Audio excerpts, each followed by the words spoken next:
तीन मूर्ख पंडित पंचतंत्र कहानी। एक नगर में 4 मित्र रहते थे।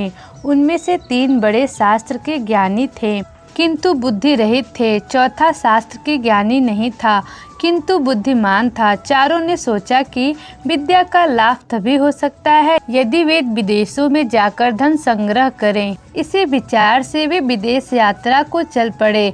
कुछ दूर जाकर उनमें से सबसे बड़े ने कहा, हम चारों विद्वानों में एक विद्या शून्य है, वह केवल शास्त्र में मूर्ख है। धनोपार्जन के लिए और धनिकों की प्रसन्नता प्राप्त करने के लिए विद्या आवश्यक है। विद्या के चमत्कार से ही हम उन्हें प्रभावित कर सकते हैं, अतः हम अपने धन का कोई भी भाग इस बुद्धिहीन को नहीं देंगे, वह चाहे तो घर वापस चला जाए। दूसरे ने इस बात का समर्थन किया किंतु तीसरे ने कहा, यह बात उचित नहीं है। बचपन से ही हम एक दूसरे के सुख दुख के सहभागी रहे हैं, हम जो भी धन कमाएंगे उसमें इसका हिस्सा रहेगा।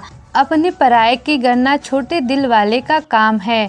उदार चरित व्यक्तियों के लिए सारा संसार ही अपना कुटुंब होता है, हमें उदारता दिखलानी चाहिए। उसकी बात मानकर चारों आगे चल पड़े।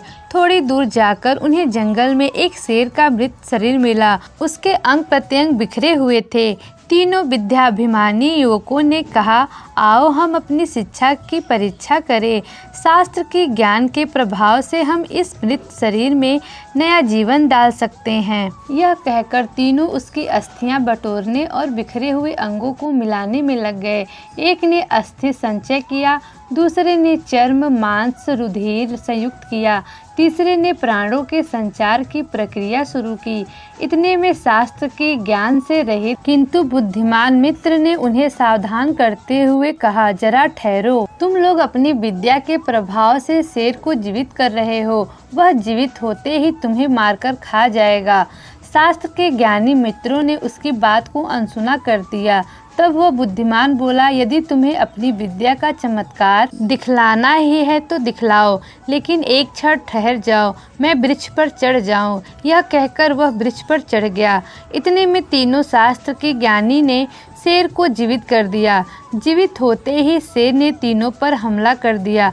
तीनों मारे गए। अतः शास्त्रों में कुशल होना ही पर्याप्त नहीं है, लोक व्यवहार को समझने और लोकाचार के अनुकूल काम करने की बुद्धि भी होनी चाहिए, अन्यथा लोकाचारहीन विद्वान भी मूर्ख पंडितों की तरह उपहास के पात्र बनते हैं।